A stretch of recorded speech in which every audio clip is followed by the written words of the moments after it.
Assalamualaikum warahmatullahi wabarakatuh. Para sahabat Laman Inspirasi, jumpa lagi di podcast Laman Inspirasi, tempat berkumpulnya orang-orang yang menginspirasi di Kabupaten Melawi. Apabila Anda mencari inspirasi, Anda tepat berada di podcast Laman Inspirasi. Ya, saya sekarang sedang bersama Ibu Roza Mariunita. Nah, kita masih maraton sama SMP Negeri 1 Pinang Selatan nih. Nah, hari ini saat ini kita akan ngomongin tentang sesuatu yang sangat saya sukai sebenarnya dalam hidup. Kita akan ngomongin tentang literasi karena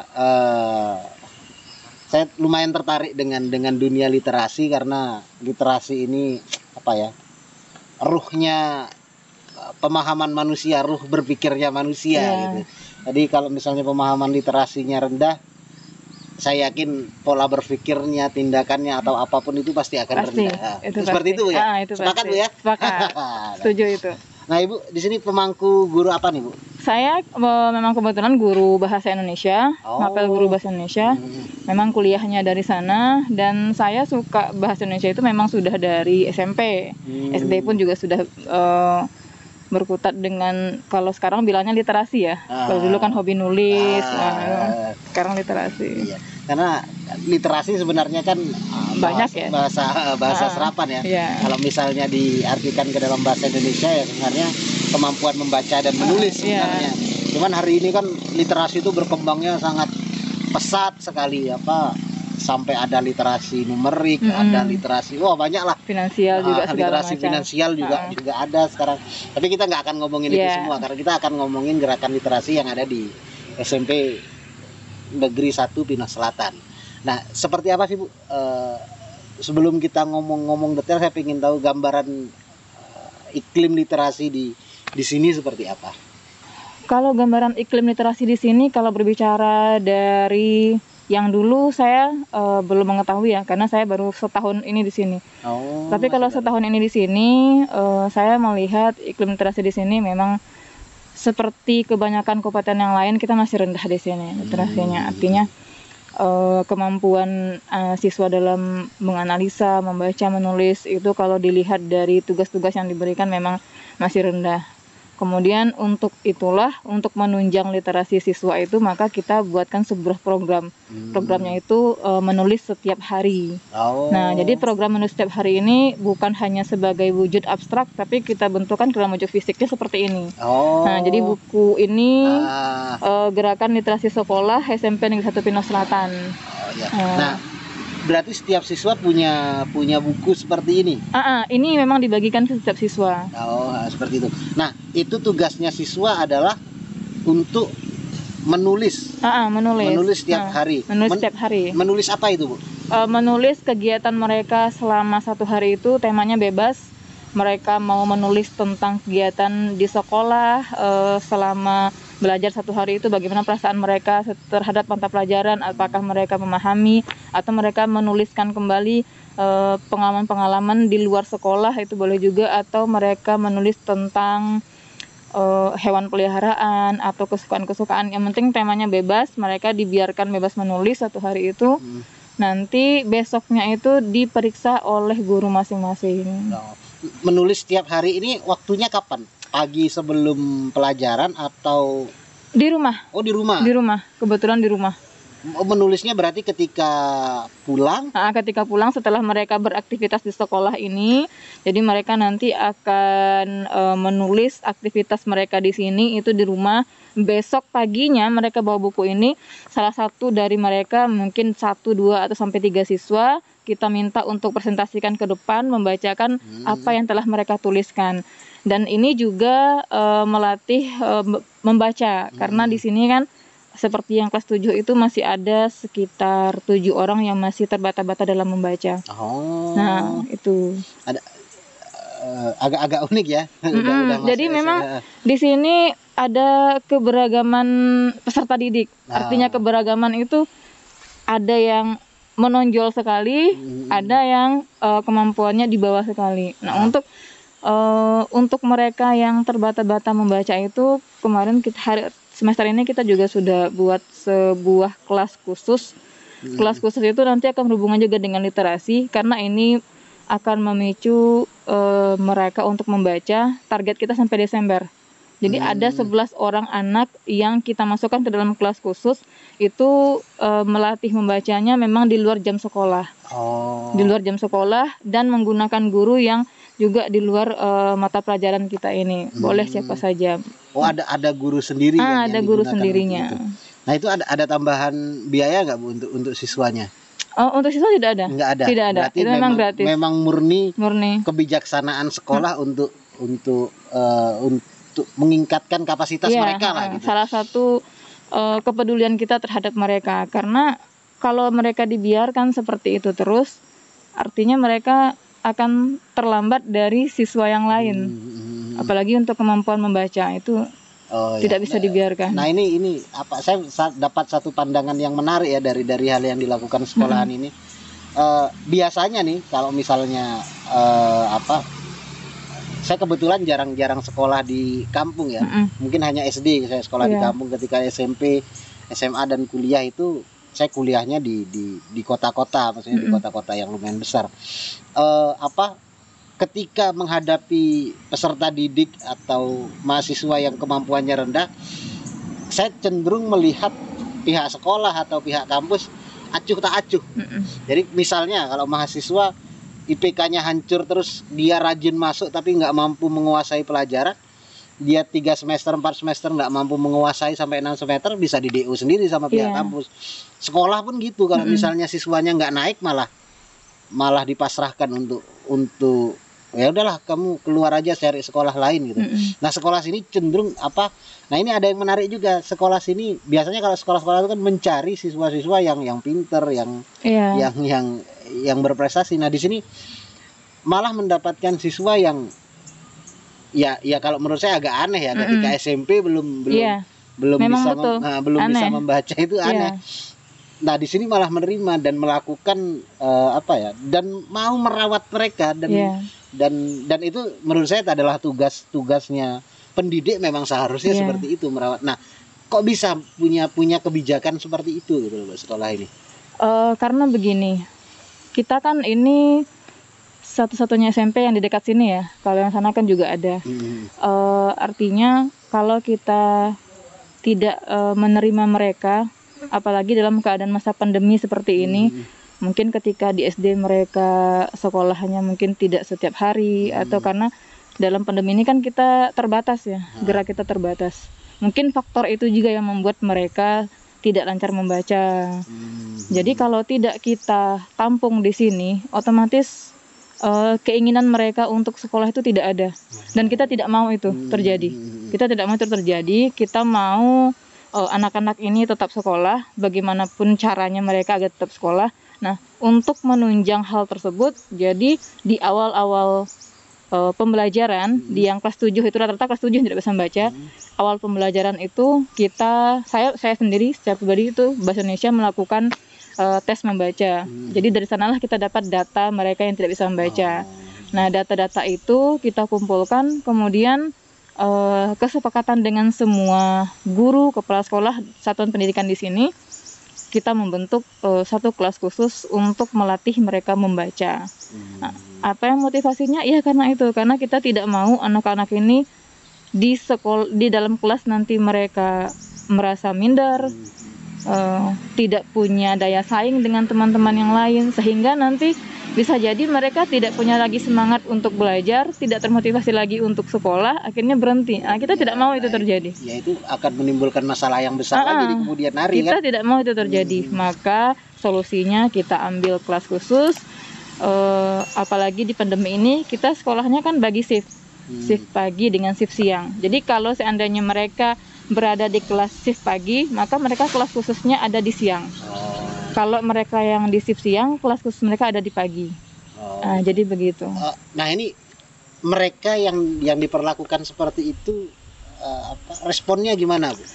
Mereka responnya sangat antusias, karena kemarin itu saya sempat wawancara dengan salah satu anak yang memang benar-benar jangankan untuk membaca yang 3 kata, membaca yang menyambungkan antara 2 kata atau suku kata sajalah dia masih terbata-bata. Itu benar-benar kita ini bukan pekerjaan guru SMP sebenarnya. Ini saya bilang Iya, ini iya. bukan pekerjaan guru SMP sebenarnya.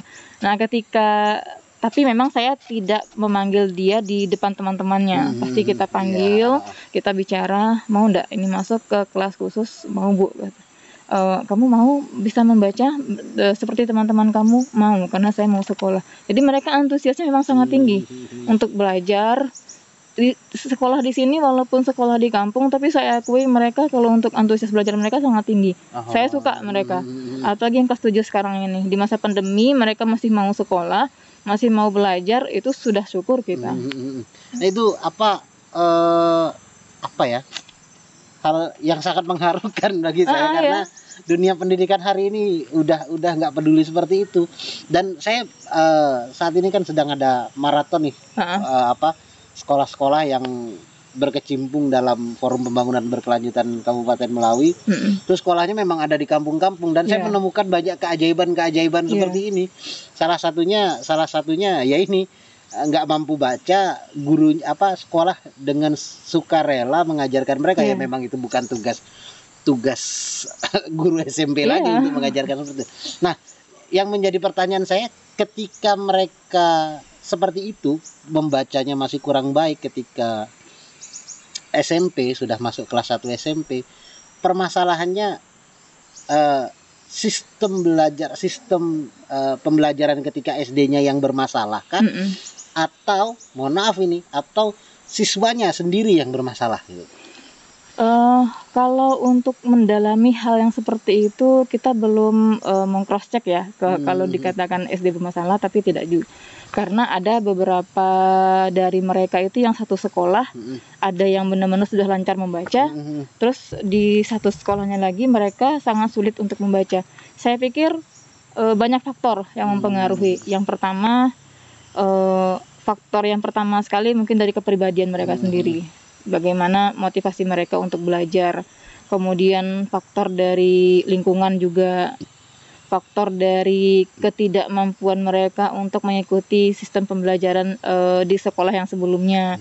Karena di sini kalau kita lihat di masa pandemi ini, banyak anak-anak yang seperti sekolah 1 minggu, 1 hari selama seminggu, ambil tugas, kemudian laksanakan BDR. Itu memang kalau dikatakan dalam pandemi ini keefektifan belajar sangat-sangat terganggu, dan itu memang berdampak pada hal yang seperti itu. Jadi kalau saya pribadi itu ketika mewawancarai mereka yang anggaplah satu orang siswa itu saya wawancarai, dia mengatakan dia memang kalau yang saya wawancarai itu memang agak susah untuk daya tangkap dia itu untuk menangkap sesuatu itu memang agak lemah. Jadi kita harus memperlakukan dia juga jangan seperti siswa yang lain gitu. Perlakuan kita harus berbeda. Khusus gitu. Kasus seperti ini baru terjadi tahun ini atau sebelum-sebelumnya juga ada kasus-kasus seperti ini mungkin? Di tahun lalu itu ada 3 orang, tetapi tidak separah yang tahun sekarang. 3 orang dan itu sudah kita bina juga. Sekarang mereka sudah kelas 8 dan alhamdulillahnya berhasil. Dan tahun ini cukup meningkat, dan kita coba lagi tantang diri kita sampai bulan Desember ini untuk melatih mereka lagi. Nah itu kan tahun kemarin. Tahun-tahun sebelumnya? Tahun-tahun sebelumnya saya tidak tahu karena baru setahun di sini. Baru setahun di sini. Tapi dari 2 tahun, ya memang 2 tahun ini masih, 2 tahun ini masih COVID ya. Kita pandemi. Karena karena permasalahan sekolah di kampung itu sangat pelik ya. Kompleks sekali. Jadi saya sendiri sering nggak masuk akal gimana cara penyelesaiannya. Misalnya contoh lah, kita UAN hari ini sudah dipaksa online. UAN sudah dipaksa online dan sedangkan siswa di sini sinyal aja mereka nggak kenal gitu. Listrik aja mereka nggak kenal. Gimana caranya mengerjakan sesuatu secara online? Itu wah, saya udah nggak masuk akal. Sekarang sekolah harus online lagi. Di sini sinyal itu nggak ada. Gimana mau online? Itu permasalahan yang menurut saya sangat pelik lah untuk diselesaikan. Jadi butuh kebijakan tersendiri nampaknya untuk sekolah-sekolah, untuk daerah-daerah kita gitu ya. Nggak bisa ngikuti kebijakan yang dari pusat. Makanya kita memilih untuk tetap tatap muka, tapi kita bagi shift bagi kelas daripada kita paksakan mereka mengerjakan itu 1 kali seminggu dikasih tugas, sementara ada yang tidak bisa membaca dan itu malah akan menambah lebih parah lagi keadaan mereka. Jadi kita ambil keputusan tetap tatap muka, tetapi bagi shift dan tetap mematuhi protokol kesehatan. Ya mudah-mudahan segera berakhir lah COVID segera ini, berakhir COVID biar ini. segera belajar seperti biasa lagi. Nah ini balik ke literasi lagi tadi, balik ke literasi tadi. Ini kan udah ada nulis nih setiap hari. Itu kan sedangkan arti literasi sendiri kan kemampuan membaca dan menulis. Nah membacanya didorong di bagian mananya siswa? Kalau pada mata pelajaran saya itu biasanya kami melakukan membaca itu setiap pagi 15 menit itu sebelum mulai pelajaran. Itu bisa saya gilir karena kan sedikit siswanya, hanya 15 orang satu kelas. Anggaplah sebagai contoh saya ambil satu paragraf yang mungkin ada 5-6 kalimat. Nah itu saya minta mereka baca tidak semua paragraf, tapi hanya satu orang satu kalimat, nanti digilir lagi. Itu dilakukan setiap hari, hampir sebulan ini kita baru tatap muka sebulanan ini ya. Jadi itu dilakukan setiap hari. Termasuk mereka yang tidak bisa membaca tadi. Kalau mereka yang belum lancar membaca tadi, saya tidak minta mereka satu kalimat, satu kata saja. Mereka eja satu kata atau 2 kata, tapi mereka bisa mampu. Kalau mereka tidak bisa mengeja satu kalimat, satu kata atau 2 kata. Setidaknya mereka ada membaca setiap hari itu. Jadi dipaksa untuk membaca dan menulis setiap hari. Menulis ini setiap hari. Pertanyaan saya, kita kan sering dengar nih, ketika kita membaca dan menulis setiap hari itu akan meningkatkan kemampuan kecerdasan otak kita. Nah itu benar-benar terjadi nggak sih Bu ketika dipraktekkan itu setiap hari kepada siswa gitu? Ini kalau yang 1 bulan ini saya lihat ya, ada beberapa, karena keberagaman peserta didik tadi, jadi ada beberapa siswa yang memang meningkat kemampuan literasinya, seperti mereka yang mampu membuat, ada mereka yang misalnya mereka tidak hanya menuliskan menuliskan sebuah tulisan yang receh, tetapi bisa jadi sebuah cerita bersambung, atau mungkin mereka menulisnya hari ini menulis segini, satu paragraf tentang ini, kemudian besoknya lagi mereka sambung lagi. Jadi mereka nanti kalau seandainya yang seperti itu terjadi di sini, ada banyak peserta didik yang seperti itu, bisa jadi buku ini bisa dibukukan, kemudian dibuat antologi kan, disempurnakan lagi tulisannya, dibuat antologi, jadi bisa jadi kumpulan antologi siswa SMP 1 Pinus Selatan. Nah, saya mau rencana ke depannya itu tergambarnya seperti itu. Itu benar ya, input yang ini nih. Sangat memungkinkan sekali dikerjakan itu. Dan apa, kita itu kan minim dokumentasi ya daerah sini. Dokumentasi apapun lah di kabupaten kita. Bahkan saya pernah mau nyari data dokumentasi tentang pembangunan Kabupaten Melawi gitu ya. Padahal masih 2006 apa 2004 kita jadi Kabupaten Melawi. Itu hanya berapa belas tahun. Nyari datanya udah nggak ada. Nah, menurut saya data-data seperti ini sangat menarik untuk dilakukan, karena kita akan bisa membaca. Mungkin hari ini kumpulan antologi itu akan menjadi sesuatu, ini hanya tugas siswa atau apa, tapi di kemudian hari ini bisa jadi bacaan dan menjadi data tersendiri untuk di masa yang akan datang. Saya pasti akan sangat mendukung sekali seperti itu, karena walaupun kelihatannya remeh, tapi itu sebenarnya bukan suatu hal yang remeh gitu. Mungkin perbincangan kita harus kita akhiri karena waktu karena Ibu harus pulang ke Pinoh lagi, dan di sana sudah tadi kelihatan mendung karena kita akan melewati bukit-bukit pulang. Jadi terima kasih, ini sangat asik ngobrol dengan Ibu. Sama-sama. Karena kalau ngomong literasi pasti saya juga sangat antusias kalau ngomong literasi ya, karena memang kita suka dunia itu. Pasti nggak akan ada habisnya, pasti saya yakin orang-orang yang suka literasi memiliki ketertarikan di dunia literasi ketika berada di Kabupaten Melawi merasakan kesepian. Itu saya merasakan itu pasti, karena kita nggak ada aktivitas apapun, dan misalnya kita berusaha melakukan aktivitas di sini itu perjuangannya berat sekali gitu kan. Saya selama ini hanya melakukan aktivitas di komunitas online saja, karena di sini kan tidak ada kan, jadi di online saja kita. melakukan aktivitas seperti ada lomba-lomba puisi, bikin antologi cerpen atau apa gitu. Sebenarnya kalau dikumpulkan serpihan-serpihan itu lumayan Iya, ada loh. heeh. Saya mulai dari ya bergerak podcast ini menemukan serpihan-serpihan itu Iya. di berbagai sekolah, di berbagai kelompok, adalah orang-orang yang tertarik. Mungkin kapan-kapan kita bisa Iya. ngumpul bersama untuk Siap. ngomongin tentang literasi. Heeh. Terima kasih Bu atas Sama-sama. waktunya dan obrolan yang sangat menarik ini. Terima kasih juga buat para sahabat Laman Inspirasi telah menonton video ini sampai selesai. Jangan lupa dukung kami dengan like, share, subscribe, dan komentar sebanyak-banyaknya. Terima kasih Oke, sekali lagi Bu. sama-sama. Terima kasih. Dan assalamualaikum warahmatullahi wabarakatuh. Salam Laman Inspirasi. Salam.